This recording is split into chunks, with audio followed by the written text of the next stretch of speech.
appreciated what he mentioned about the learning more about Jesus. What we're doing, we're coming to know who the Lord is. I remember, I've used it, as you know, a number of times, John 17, in verse 3, in Jesus' prayer to the Father, he said, "And this is eternal life, that they may know thee, the only true God, and him whom thou didst send, even Jesus Christ." And so, to know God and to know Jesus intimately, as the Bible shows us, is what we want to do. Remember the passage in Jeremiah 31, Paul quotes in Hebrews 8, "They shall not teach everyone his fellow citizen, everyone his brother, saying, Know the Lord, for all shall know me, from the least to the greatest of them." In the old covenant, you were born into a covenant relation and then had to be taught about God. But in the new covenant, first you have to know the Lord. Then you're born into a covenant relation with him. So, but appreciate that very much. In our readings, we have come to the book of what? What follows 2 Chronicles? Ezra. And Ezra, Nehemiah, and Esther are the last, well, you tell me, they form in a chronological way the last three books of what? I'm not meaning to throw you a curve. Basically, on the timeline, the last three books that describe the divided kingdom. Well, right, or really, Judah alone. Yeah, the time after the captivity, and so the return, Ezra, Nehemiah, and Esther, really the last closing books of history for the Old Testament. And so in Ezra, we'll go through real briefly, but in Ezra, he starts, the first two verses actually pick up with the last two verses of 2 Chronicles. And we have the declaration by Cyrus the Persian that the Jews can do what? They can go back home. So we have the return from captivity. And so Cyrus proclaims that. And then in chapter 2, we have a list of those who returned. In chapter 3, what begins to be redone, rebuilt? The temple. But did everything go okay? Chapter 4? No, they had a number of adversaries, some from various tribes, some others, but they continue. And then in chapters 5 and 6, the temple is rebuilt. And then in chapter 6, really two parts to the book. The temple in chapter 6 is actually what? It's restored, it's finished, that's right. And then so we have the time. Oh, by the way, as there were three separate deportations into Babylonian captivity, 606, 597, and 586 with its destruction. As there were three deportations, there are three what? Returns, that's right. And so we have the first one under Zerubbabel, and the second one is with Ezra. Ezra returns, and he comes back to Jerusalem, and we have a number who are mentioned who are with Ezra. And then the fast is proclaimed, and then there were problems, though. In chapters 9 and 10, there were men and women who had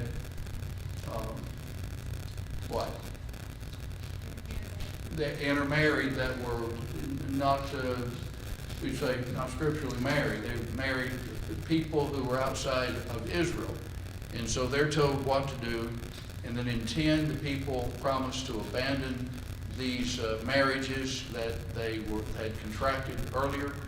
And then we've got a listing of those those who had fared wise in the last part of chapter 10. All right, I know we actually, in our readings, went into Nehemiah, but let's save that for Sunday and get on into our study of the life of Jesus.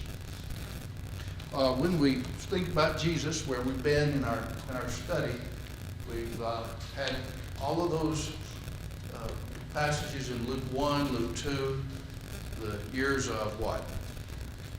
Years of preparation. And we have not much stated about Jesus, except from Luke 2 primarily. The day he was born, the night he was born, 8 days old, 40 days old, 12 years old. And then it skips to Luke 3. John is baptizing. Jesus comes to be baptized of John. How old is Jesus when he begins his ministry? About 30. You know, I've had somebody years ago, somebody said, it was an older fella who's preached some. He said, we don't really know how old Jesus was when he began his ministry. And it kind of took me back. I thought, well, that's something everybody ought to know. You know, it's just right there in Luke 3. He was about 30 when he was baptized. And so, so he's baptized. Immediately he goes in the wilderness where he's tempted. He comes back, that interaction with John the Baptist, and then John the Baptist begins to prompt his disciples to follow Jesus. And so we have the beginning ministry that began after what event? His baptism. And that was primarily in what? Judea, Samaria, or Galilee? Judea. There was a quick trip to Cana, where he turned water to wine, Capernaum, then back, cleansed the temple, interview with Nicodemus, then he goes north, makes what city if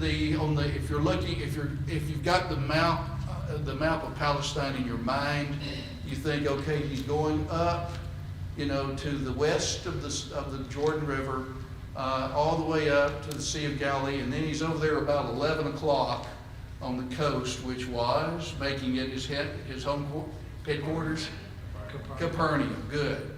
And then a lot of miracles, healings on the Sabbath, which got him in hot water with the Pharisees.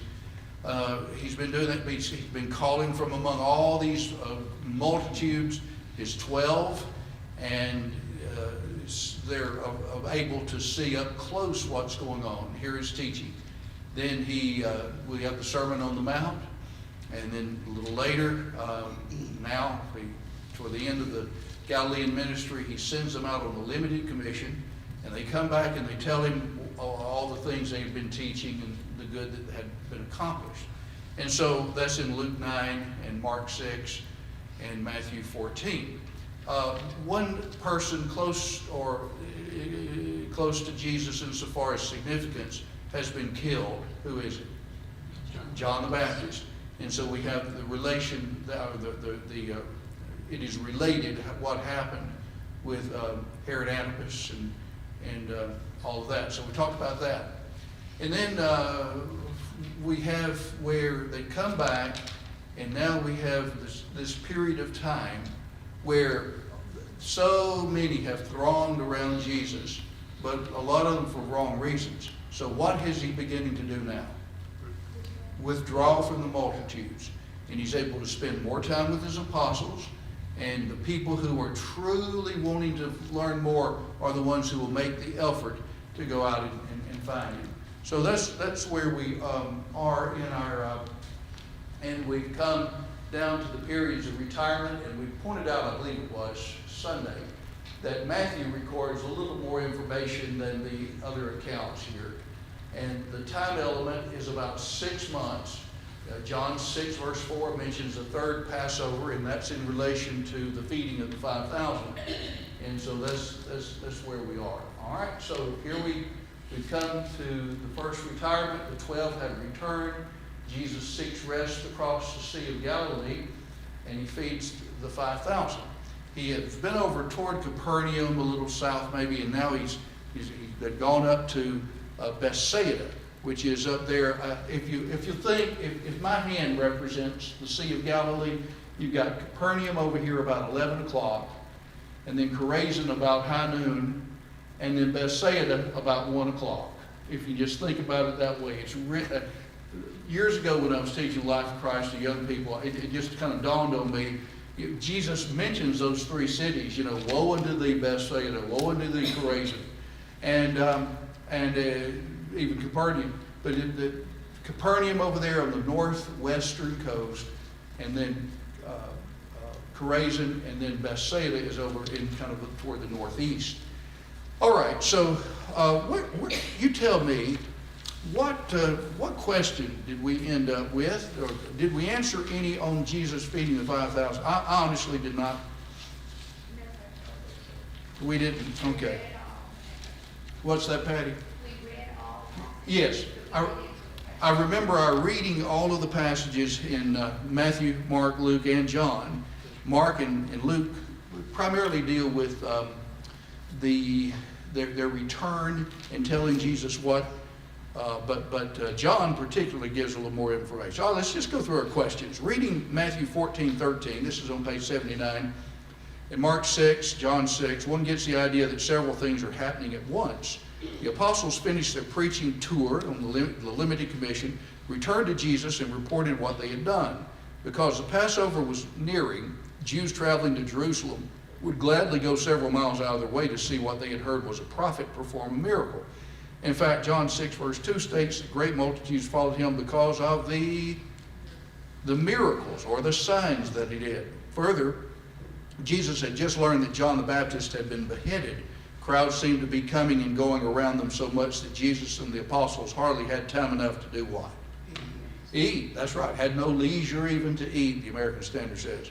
This leads to the first retirement or withdrawal from the crowds. Jesus and the apostles went from Capernaum on the northwestern side, just think 11 o'clock on your, like a clock, to where? Bethsaida. That's right. That's mentioned in Luke 9, which was on the northeast side, a journey of approximately 5 miles by water. This city belonged to the territory of Philip the Tetrarch and was also called Bethsaida Julius.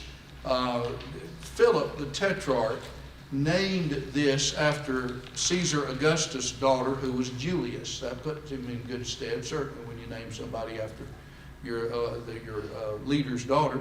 Anyway, Jesus also, and I don't have this in the notes, but Jesus also would have been out of the geographical region that was belonging to Herod Antipas. So you've got that possibly some of it too. His transportation was by what? Boat. By boat or ship, which is stated in what two passages? Matthew 14. What is it? Matthew 14:13. Okay, I've got 22. And Mark 14:30. Matthew 14:13 says, when he heard it, he departed therefrom by boat to a deserted place by himself.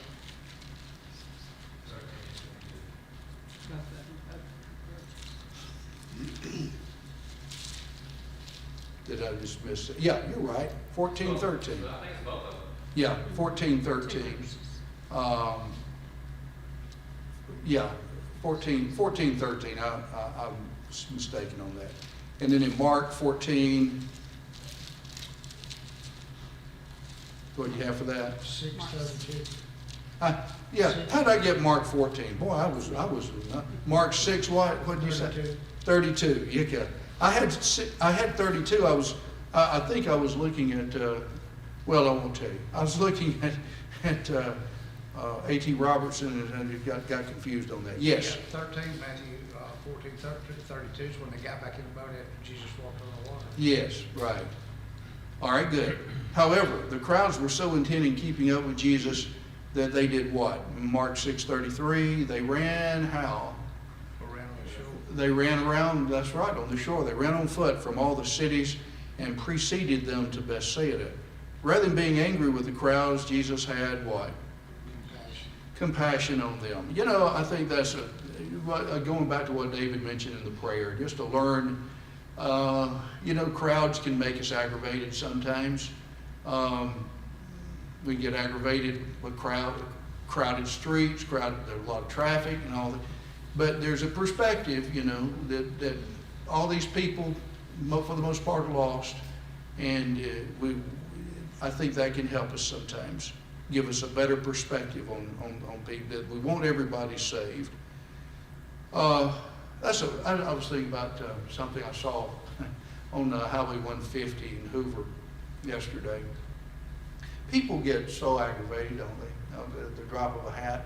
And it didn't even involve me, but I could see somebody. And, people are texting, they're not watching the light change, and that can aggravate me when you want to move on and somebody's not paying attention. But some people can get road rage and all these problems that are just, it's like I was kind of getting a little bit, this was some months ago, Lee and I were together, I was getting a little bit aggravated with the person in front of us not paying attention to how she was driving. And, or at least what I thought. Lee said, "You don't know. She may have just heard that her mom died, or that some cousin died, or something. You don't know what's going on in people." And that's giving people the benefit of the doubt. Still need to drive carefully. But anyway, Jesus' compassion on the multitude helps. That ought to help us all. Let's see. Rather than being, well, we answered that. He spent the better part of that day teaching as well as doing what? To their sick. Matthew 14:14. Healing them, yeah. As late afternoon approached, the apostles came to Jesus advising him to do what?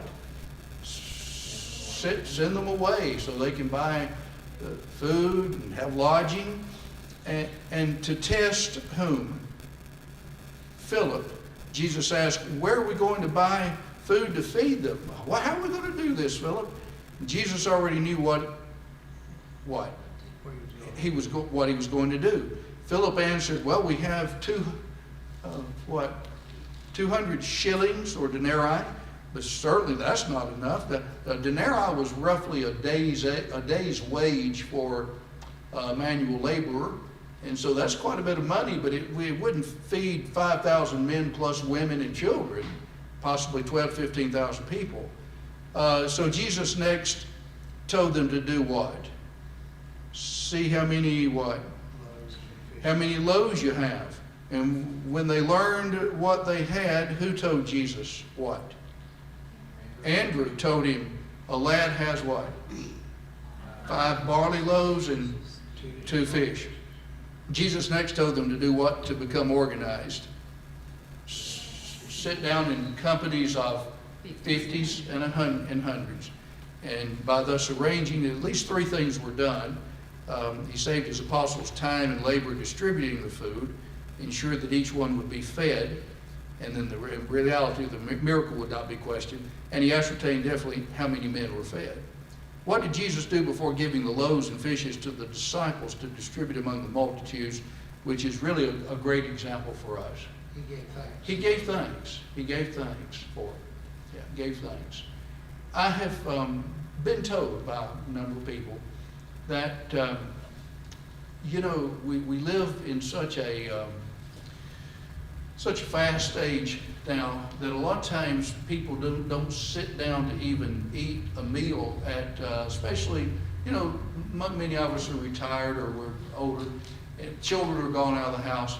We'll sit in the den or somewhere where the TV is, and we'll just kind of get it back. Am I right about that? We just kind of get it as we come, and oftentimes what people don't do, you just get out of the habit of giving thanks for food.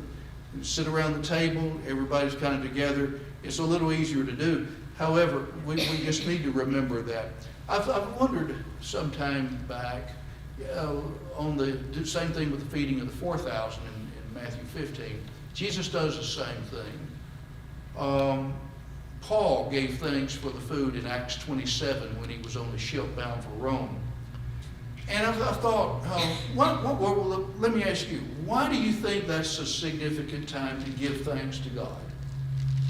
I mean, we could give him thanks for the air we breathe, sunshine, but it just seems like these are distinct periods. But Gene, what about that? Jesus said, "Don't worry about what you're going to eat. We'll provide that." And so he does. He does provide it. Yeah. And without this, what happens to us? We don't live. Our attitude ought to be, it's all his, whatever it is. Whatever it is. Everything that's good and wholesome. Yes. God makes, we can't manufacture food. We can process foods, but what causes the wheat, to germinate and come up, and then from wheat make bread? Well, that's God. That's the laws of procreation that God, that's God's working through all that. Now we can take it, we can take corn seed that's planted and sprouts up a plant and then ears of corn, and we eat corn, or have meal that's made from it, cornmeal. And all of those things, we think, well, I did that. You try it without any seed, see where we go. It's God. God is the ultimate one behind it. I made a point one time, in light of the passage back in First Chronicles, when David was getting all the material together for the temple and then turning over the plans to Solomon, that he was thankful for all of the money that had been brought in, and the silver and the gold.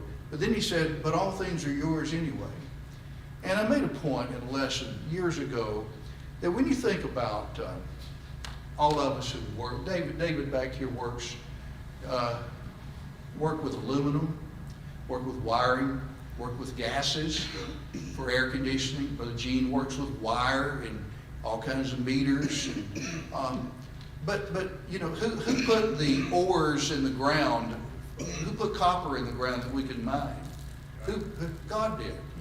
I mean, if a person is a carpenter and he's building a house, I remember there were several down in North Florida where I was in a meeting. Several worked in construction. I mean, you nail the 2x4s together for a frame. You pour concrete. Where'd you get the wood? Well, Lowe's. Well, the trees. How do you get the gypsum and all that for concrete? Well, God put it there. And so, as Brother Gene well mentioned, it doesn't matter what we do. Kirsten working with all kinds of pharmaceutical goods, chemicals that have been put together to make pharmaceutical products.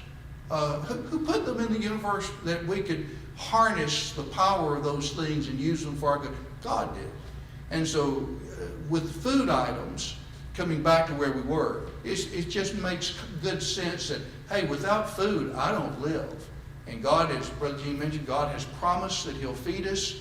And so it's a good time to be thankful to God for these things. Randy, you have anything you want to add? Looked like you might want to say something. Okay. When we sit down and eat and we give thanks, it should be a constant reminder to us that God is taking care of us. Yeah, I think that's right, David. Good point. Yeah, God is always around us. In all things, give thanks, Paul said in Colossians. In everything, give thanks. Philippians 4 comes to mind. In nothing be anxious, but in everything, through prayer, supplications, and thanksgivings, let your requests be made known unto God. And the peace of God that passes all understanding shall guard your thoughts and hearts in Christ Jesus. So, a heart of faith in God is usually it's got to be a thankful heart. And all right, what did Jesus? We answered J.K. By miracle, Jesus was able to multiply the 5 loaves and 2 fish over and over until what? Everybody ate and was filled. That's right. Everybody ate and was filled. Had to have some Tums afterwards. How much was left over? 12 baskets full. And was that you, Brother Farron, that mentioned one for each apostle? Yeah. I never thought about that. That's a neat idea. Means they had more left over than they had to start, which is unreal. What was the opinion among the multitudes concerning Jesus? This is of a truth, what? The prophet that has come into the world. And I mentioned in the note, the miracle showed Jesus' power over material and physical substances. Also, the only miracle recorded in all 4 accounts of the gospel. Now, this is going to lead to, we haven't come there yet, but it will lead to Jesus' speech on I am the bread of life. And we'll see that in a little bit, probably not tonight. But let me move our slides here. Okay, so after John's death, the multitudes want to take Jesus, make him a king by force. So he retires, traveling from Capernaum over here to the region of Bethsaida. And he feeds the 5,000. And now where we've come to, he tells the disciples to go to the other side while he sends the multitudes away, and he goes into a mountain to pray through the night. So this is what he'd been up here, feeds the 5,000. He sends them away and tells the disciples to go across the other side. And what we're going to see now is that as he goes up to pray, and he does several things. He keeps from allowing them to make him a what? A king by force.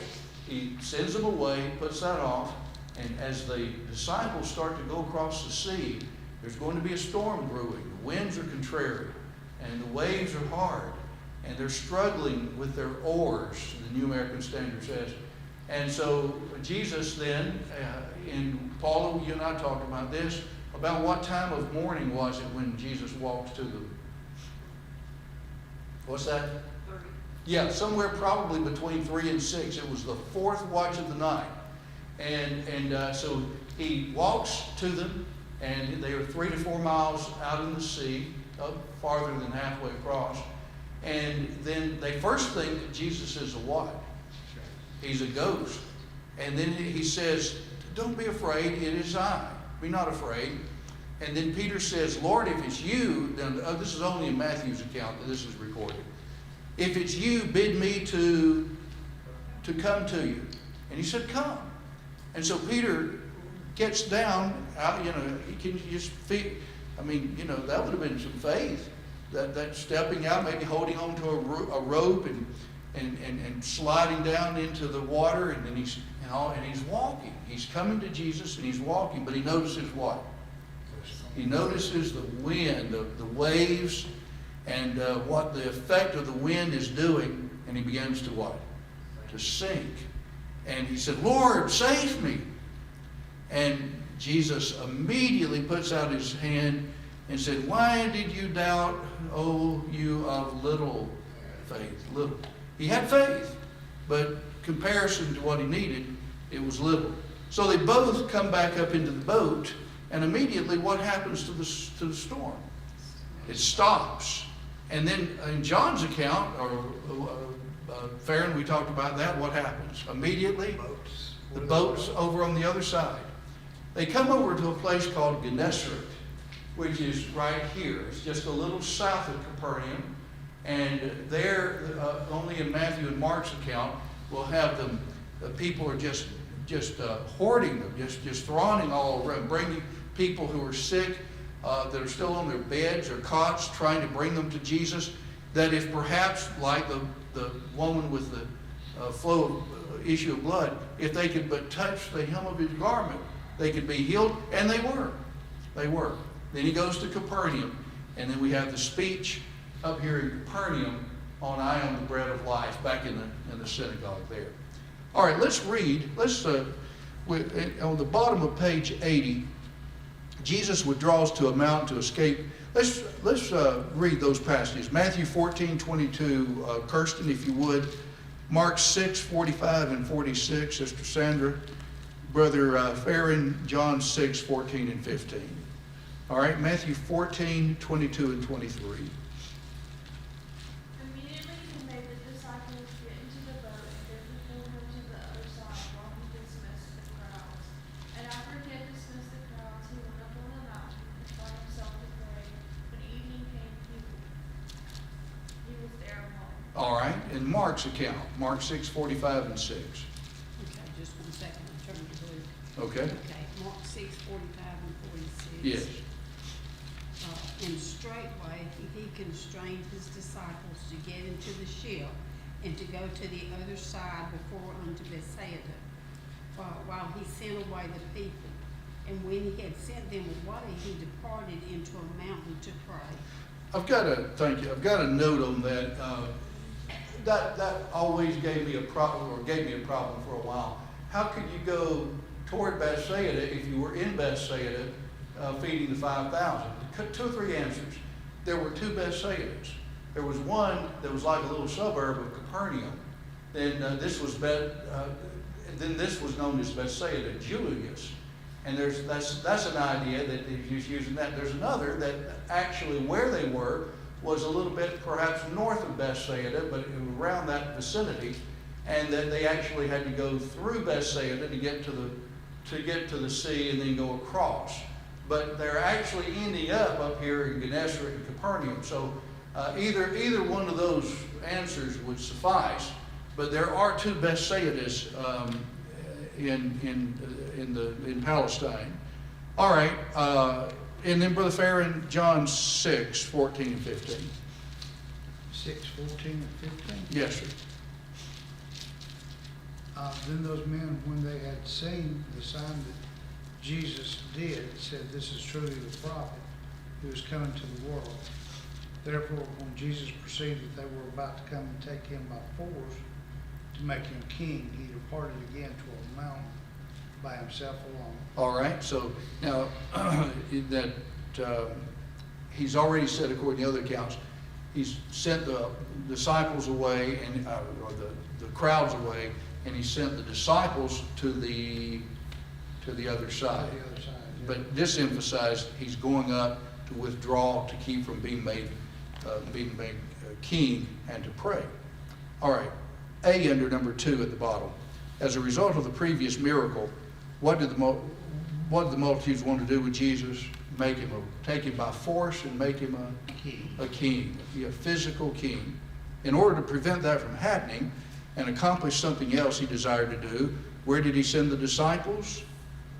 To the other side. This would have been back toward Capernaum, but from where they were, they would have passed Bethsaida. That's why I mentioned what I did a while ago. Where did he send the multitudes? He said away. Away, yeah, just dismiss them, evidently. So we'll talk later. You folks go back home now, something like that. Where did he go to be alone, and for what purpose? In a mountain, in order to pray. Note Matthew 14, 23 and 25. Jesus went into the mountain around sundown. There were 4 watches during the night, each lasting 3 hours. The first beginning around 6 p.m. and the last ending around 6 a.m. So you have a 6 to 9 p.m. would be the first, 9 to 12 the second, 12 to 3 the third, 3 to 6 would be the fourth. So you got the wee hours of the morning, still before dawn. So what hours of the morning would have included the fourth watch we just mentioned? Somewhere between, evidently, 3 to 6, yes. And if you put together, if it's about dark when he goes up, and that's the second question, next page, if Jesus began praying sometime around sundown, about how long approximately had he prayed? At least how many hours? 6 to 9. 6 to 9, yeah, somewhere around that. Crowds had been surrounding Jesus for months. Many had seen different kinds of miracles, and now they understand that he can provide their physical food miraculously. They must think, this is the kind of ruler we want. Likely they thought they were honoring Jesus when they desired to make him their king. However, Jesus, they should be knew instead of knows. He knew that the kind of king they wanted him to be was not the kind of king that he would die in order to become. John recorded that many followed him to see miracles he performed, while Jesus later will say that others followed him because they ate of the loaves and were filled. They definitely misunderstood his mission at this point and who he really is. All right, let's see if we can't talk about the water here, walking on the water. Let's keep up. Let's just read, if we're still in John, let's just read there. John 6, 16 through 21. Angela, if you would. John 6, 16 through 21.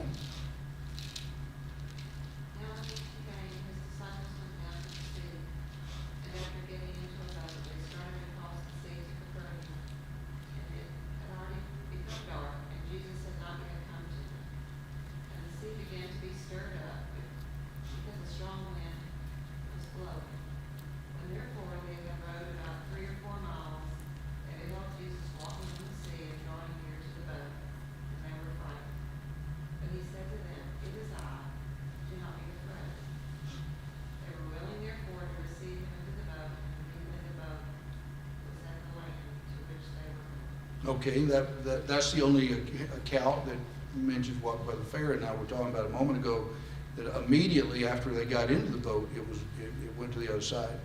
By the way, some of our older translations in verse 19 does not mention mileage, but mentions an old English word that's used in horse racing now.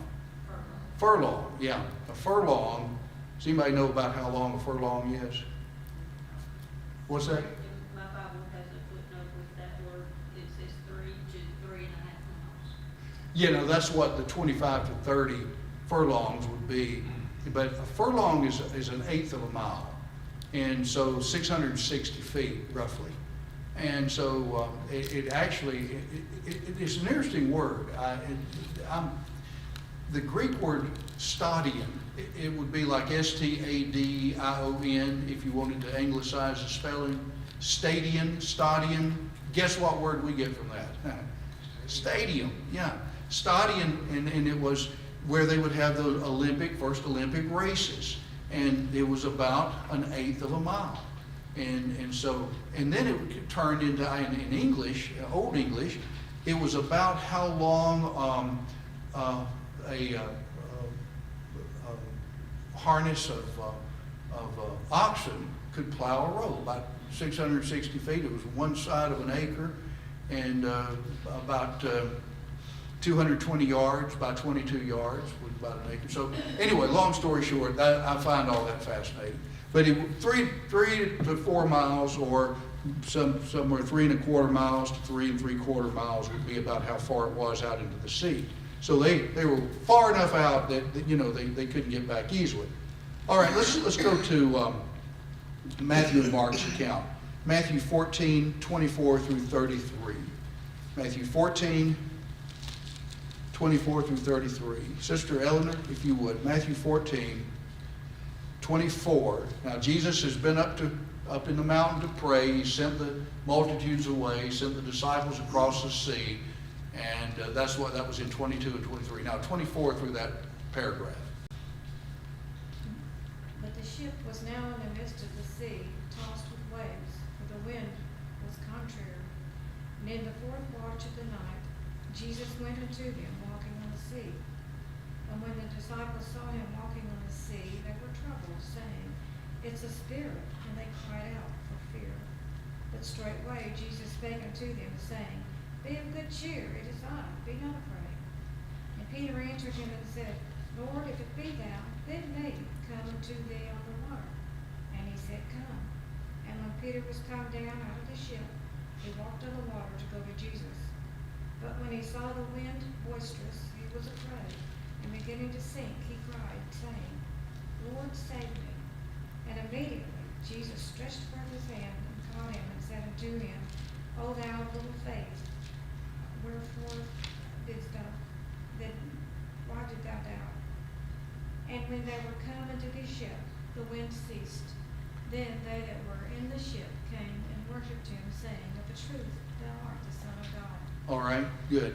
And let's read the Mark's passage. Brother Gene, if you would, Mark 6, 47 through 52. Mark 6, 47 through 52.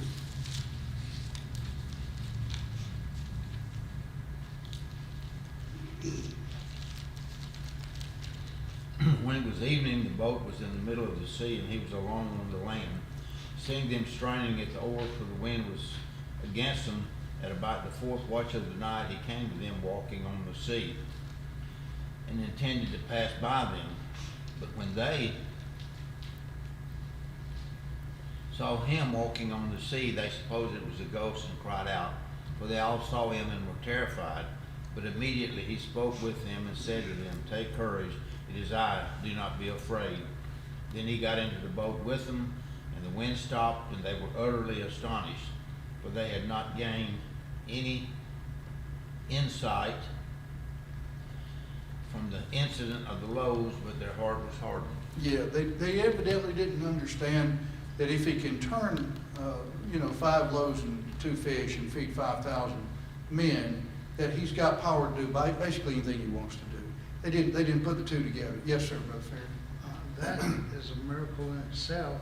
In verse 48, then he saw them straining at rowing, for the wind was against them, and about the fourth watch of the night, and he came to them on the sea.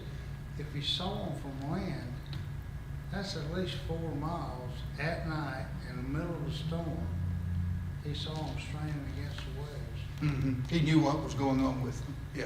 So that's, The miraculous knowledge of Jesus. Yeah. nobody can see that far at night. No, and dark.